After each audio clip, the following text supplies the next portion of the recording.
Hello everybody, my name is Sarah and today I will be talking about my university application process and how I did my university research. I wanted to make this video specifically for UWC students. However, if you're not a UWC student, then I think the general structure of this video could be helpful. I know a lot of universities have extended their admissions deadlines right now because of coronavirus, so hopefully this will be helpful for some of my firsties, and if not, then I know that it'll be helpful for the generations to follow. This is how I did my university research. I am not a professional, I'm not an expert, I'm not a high school counselor, but these tools did help me find a school that I am really happy in. I go to Lake Forest College and I loved my first year there. So I will be attaching both documents that I will be presenting in the description box down below, so you can build off those and do your university research with those if you want. And I've also decided to make an Instagram account. So if you ever want to reach out to me or ask me any questions or something, you can always DM me through there. And if not, I always look at the comments down below. So I've split this video up into 4 main sections. I will be talking about the Davis Scholars Program and the partner institutions that UWC has. Then I will talk about how I narrowed down my list of schools that interested me. Then I will be talking about how I chose schools to actually apply to. And then I will talk about my decision-making process and how I ended up committing to the school that I currently attend. There are currently 99 partner institutions with the Davis Scholars Program. This means that a lot of these schools will be more generous to you as a UWC international student. A lot of schools in the States do not provide scholarships for international students unless you are from UWC. So this is really a big benefit if you want to get more scholarships. There's really a wide variety of schools in the Davis Scholars list. There's big state schools, Ivy Leagues, art schools, business schools, small liberal arts schools. There's really a lot of options and this can be overwhelming. So I'm just going to talk about how I narrowed down my list. The first thing I did was split them up by my major. Academics was really my priority and I wanted to make sure that the school that I went to had the resources that would help me prepare for my future career. I knew I wanted to study business or something related to business, so I decided to look at all the schools that had business or a business class, or even some that had a business school itself. Usually the bigger universities did. And if you don't know what you want to major in, then maybe looking at the liberal arts schools is good for you. And I also separated the Ivy Leagues and the top-notch schools in my list. I knew that I did not want to go to those because I had very realistic expectations of my profile and I knew that I would not be able to attend those. So after I've discarded every university that was not a part of my major, I decided to look at other aspects of universities. This was a phase of very light research. These are things that I could easily read off their website. Maybe I didn't like that it was in the middle of nowhere, or maybe I didn't like that it didn't have a gym. Things that I could easily say like, okay, I would not be happy in this school. So this is the academics, their GPA requirements, their IB scores, the location, the size of the school. At first, I was looking at really big universities. I wanted to go to a school that was huge with a bunch of school spirit. But then I decided that this was really not for me.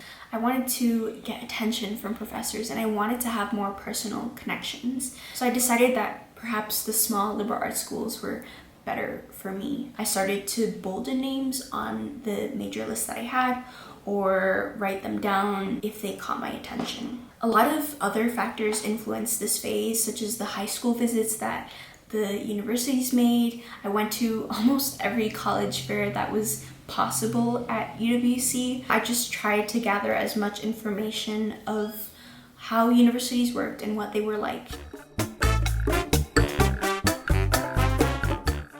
only able to apply to 6 schools of the 99 that we are offered. I know a lot of UWCs do only allow either 6 to 8 applications normally. I really wanted to apply to schools that I knew that I would be happy if I went there or not, you know? So here I did more intensive research of these schools. Maybe there were like around 10 that I was interested in after I had narrowed down my list, and I needed to get that down to 6. So here I was doing a lot of comparison between the schools. I used this Excel document where I looked at the location of the school. Was the area safe? Would I be able to get to the city? Was it in the middle of nowhere? I really did not want to be isolated. I wanted to have a bit more freedom. Maastricht was in a great location, so I wanted something similar to that. Was the school campus huge? Were the dorms nice? What type of uni was it? How expensive was it?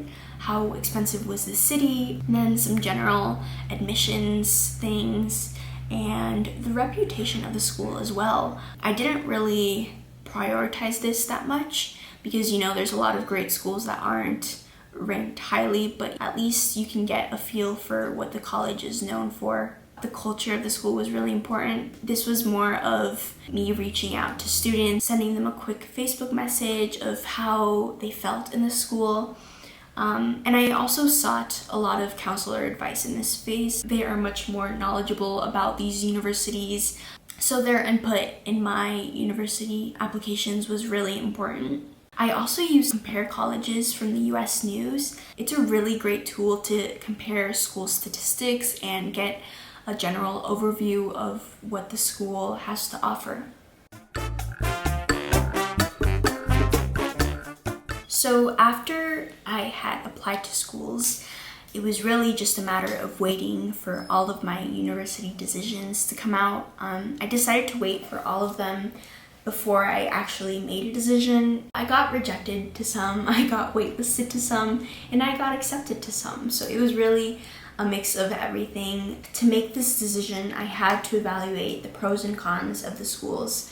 I used my Excel sheet to compare them a little bit further. I spoke to my parents. The financial aspect of my university decision was very important, and I'm pretty sure it is for a lot of you, so speaking to your families would be pretty wise.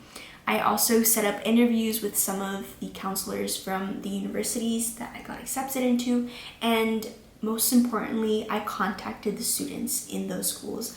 I had second years in every school that I was accepted into, so I spoke to them, and it was very, very, very helpful, and I highly recommend you to speak to students in the schools that you are strongly thinking about committing to. So yeah, mainly it was just evaluating my pros and cons and, you know, just feeling good about the decision that I was making. Finally, I wanted to close this off with encouraging you guys a little bit. I know the university application process can be very stressful. I had many breakdowns throughout this process because I was so worried about the future. But you don't have to be, and everything will be okay.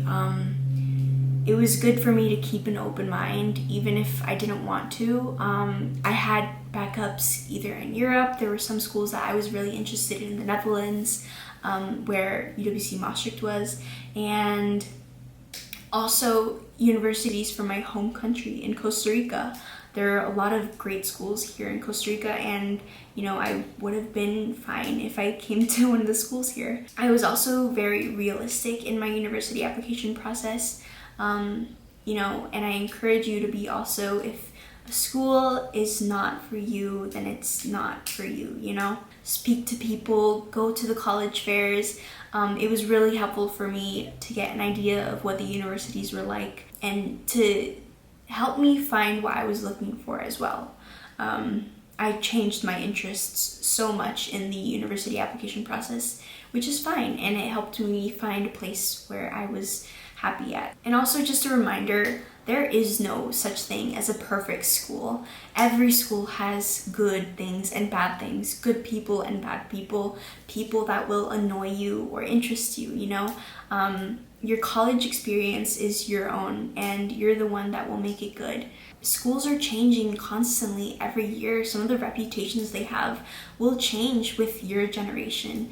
You know, your community and the community that the college has, it develops. So don't worry, you've got this. Ask questions, be engaged in these university things, and hopefully this video helped you.